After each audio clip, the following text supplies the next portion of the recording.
வந்து மெட்ராஸ்காரனாக நடிச்சிருந்தீங்க. சாமாந்தல அது மிகப்பெரிய ஹிட்டு. இப்போ மெட்ராஸ்காரன் அதில் என்னவா நடிச்சிருக்கீங்க, எப்படி வந்திருக்கு? ஏன்னா இந்த பேர் வந்து அவ்வளோ பவர்ஃபுல்லான பேர். மெட்ராஸ் படம் பேர் மெட்ராஸ்காரன். நான் ஆனால் ஒரு புதுக்கோட்டைக்காரனாக நடிச்சிருக்கேன் இதில். அது ஃபஸ்ட்டு ஒரு வித்தியாசமான விஷயந்தான். கண்டிப்பாக எல்லா படமும் ஹிட் ஆகணும், எல்லாருக்கும் பிடிக்கணும், பெரிய லெவலில் வரவேற்பு பெறணும் தான் படம் பண்ணுறோம், எல்லாருமே பண்ணுறாங்க. அதே மாதிரி தான் மெட்ராஸ்காரனும் ரொம்ப நேர்மையாக ஜெனுவனாக எல்லாரோட உழைப்பும் போட்டு எல்லாம் பண்ணியிருக்கோம். கண்டிப்பாக நீங்கள் பார்த்துட்டு சொல்லுங்கள், எல்லாருக்கும் பிடிக்கும்னு நாங்கள் நம்புகிறோம். என் கேரக்டருமே கண்டிப்பாக எல்லாருக்கும் பிடிக்கும். கொஞ்சம் அதான் நல்லாயிருக்கும், பவர்ஃபுல்லான ஒரு இதுதான், ஒரு லீட் தான், நல்லாயிருக்கும் பாருங்கள். ஷேன், ஸோ இந்த நீங்கள் சாங் அந்த டான்ஸுக்கெலாம் நல்லா ஃபேமஸ் தமிழ்நாட்டில், எல்லாருமே லைக் பண்ண ஆரம்பிச்சிட்டாங்க. ஸோ மெட்ராஸ்காரன்லேயும் அந்த சாங் பயங்கர பவர்ஃபுல்லாக போயிட்டுருக்கு, மேட் இது. ஆனால் சாம் சிஎஸ் வந்து அந்த ஆர்டிஎக்ஸ் ஒரு சக்ஸஸ் மீட் வச்சிங்கல்ல, அதுக்கு கூட என்னால் உள்ளே போக முடியல அப்படின்னு சொன்னார். அதே போல் இங்கேயும் சாம் சிஎஸை பார்க்கவே முடியல உங்கள் மெட்ராஸ்காரன் படத்துக்கு. என்ன காரணம்? Why is he not here? But he was there, no, for the last event. Teaser launch ku vandaaru. Even Pooja padam Pooja ku vandha teaser launch ku. Ipo avaru Sri Lanka il irukkudaanga. Nariya padam pandradala. கலைஞர்கிட்ட கொடுங்க இங்கே. ஆனால் இப்போ நீங்கள் ஸ்டேஜில் சொன்னீங்க, ஸ்டேஜான பார்ட்டியாக உட்காந்துருக்காங்களே first ரோவில். ஸ்டேஜில் சொன்னீங்க பெரிய படங்கள்லாம் வந்து சின்ன படங்களை வந்து டோட்டலாக அழுத்திடுறாங்கன்னு நீங்கள். சரி, இப்போ வந்து நீங்கள் சொல்கிற விஷயம் வந்து நல்ல புதுசாக இருக்குது. இது யாருக்கிட்ட எடுத்துன்னு போனால் சரியாக இருக்கும்? ஏன்னா நீங்கள் எல்லாருமே இண்டஸ்ட்ரியில் எல்லாருமே, எல்லா கவுன்சிலுமே, நடிகர் சங்கம், தயாரிப்பாளர் சங்கம், இயக்குனர் சங்கம் எல்லாருமே ஒன்றா உட்காந்து பேசி ஒற்றுமையாக அந்த மாதிரி ஒரு முடிவு எடுத்தால் நல்லாயிருக்கும். கண்டிப்பாக அது வந்து என்னென்னா இப்போ நீங்கள் ஒரு படம் வரலன்றது வந்து எனக்குமே வருத்தமாக தான் இருக்குது. நானுமே ரொம்ப, ஏன்னா மகிழ் திருமணி சாரோட ஃபேன், அஜித் சாரோட பயங்கரமான, எனக்கு ரொம்ப பிடிக்கும் அவர். அந்த படத்துக்காக வெயிட் பண்ணேன். பட் வரலன்னொடனே இவர் எடுத்தோன்னே தேங்க்ஸ் வர சொல்லிட்டாரு.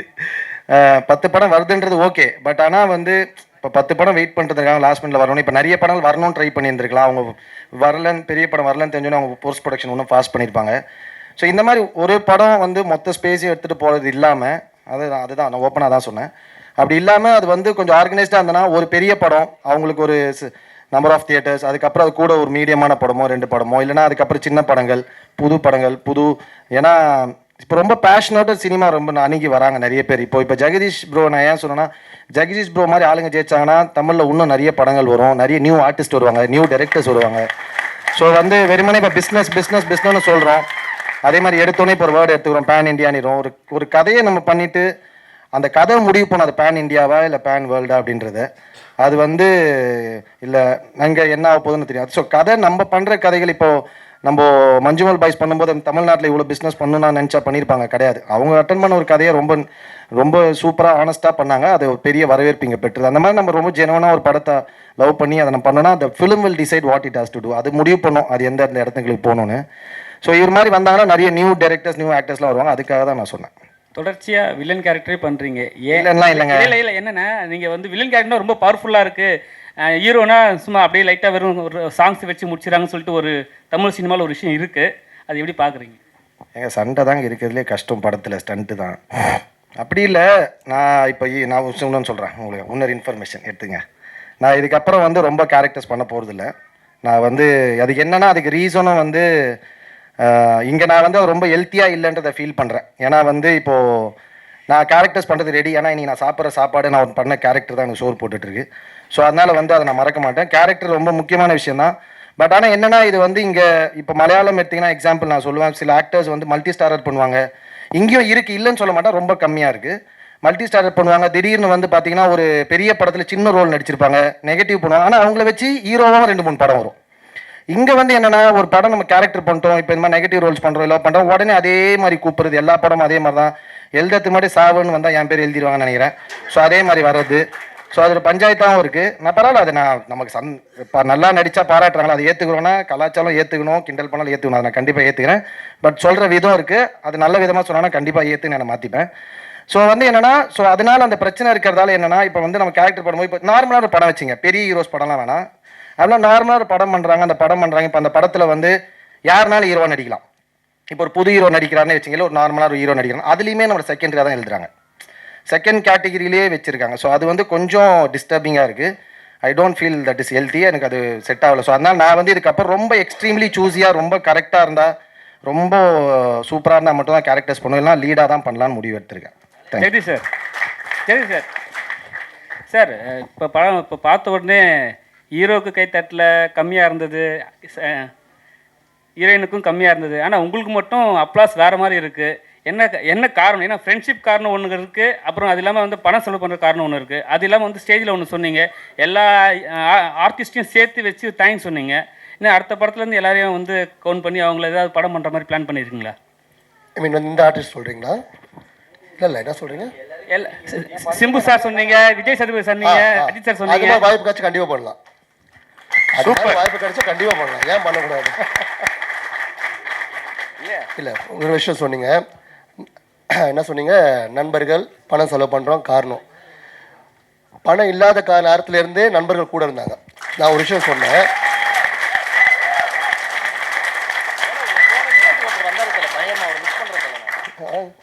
ஓகே, பணம் இல்லாத இருக்கவங்க வந்து நண்பர்கள் கிடையாது, காரியவாதிகள். பணம் இல்லாத போதோ கஷ்டப்படும் போதோ ஜெயிக்கும் போதோ இன்னைக்கு வரைக்கும் ஓடிட்டு இருக்காங்க, அவங்க தான் நண்பர்கள்.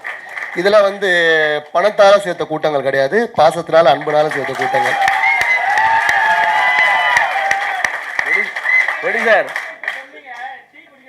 ஆமாம் ஆமாம், அன்னைக்கும் அதான் அந்த கதைக்கு வந்துட்டீங்க சொல்கிறேன். ஏன்னா இந்த கேள்வி என்கிட்ட இந்த ஒரு 3 days பேக் கேட்டாங்க. நான் டிவிக்கு தான் சொன்னேன் பார்த்தீங்களா, நான் டீ விற்கும் போதும் என் கூட வந்து ஒரு நண்பன் தான். நான் வந்து அப்போ பேக் எடுத்துட்டு வரேன்னு சொன்னேன். அவன் வந்து வேணாண்டா நீ இருறா நான் எடுத்துருவான்னு சொல்லிட்டு அவன் கூட தூக்கின்னு போகிறான். அந்த நண்பன் கார்த்தி இங்கே தான் இருப்பான், இதோ இங்கே தான் இருக்கான் பாருங்க, என் கூட எடுத்துட்டு வரான் பாருங்க, அவன் தான் அந்த கார்த்தி.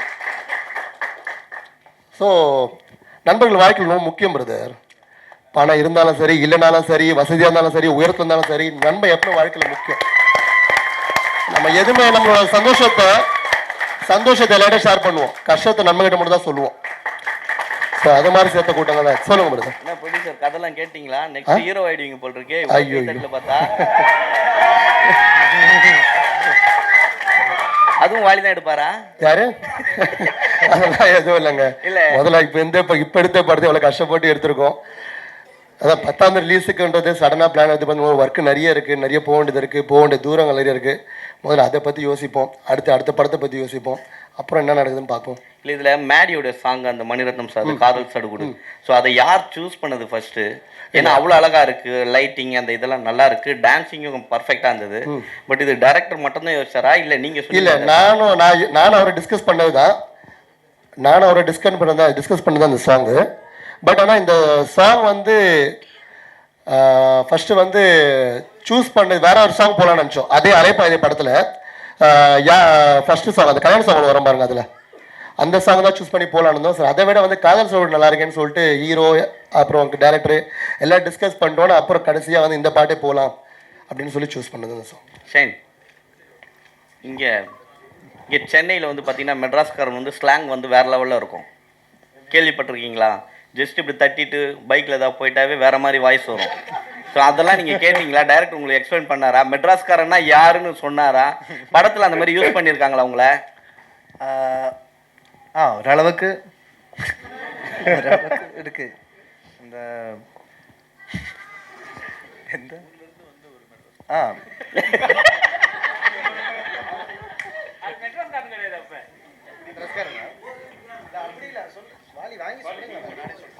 அப்படி இல்லைண்ணே, இப்போ எனக்கு சொந்த ஊர் மெட்ராஸ் கிடையாது, நான் புதுக்கோட்டை. ஆனால் வந்து ஒரு 20 வருஷம் ஆகுது. ஆனால் இப்போவும் நான் என் ஊருக்கு திரும்பி போனேன்னா என்ன மெட்ராஸ்காரன் தான் சொல்லுவாங்க.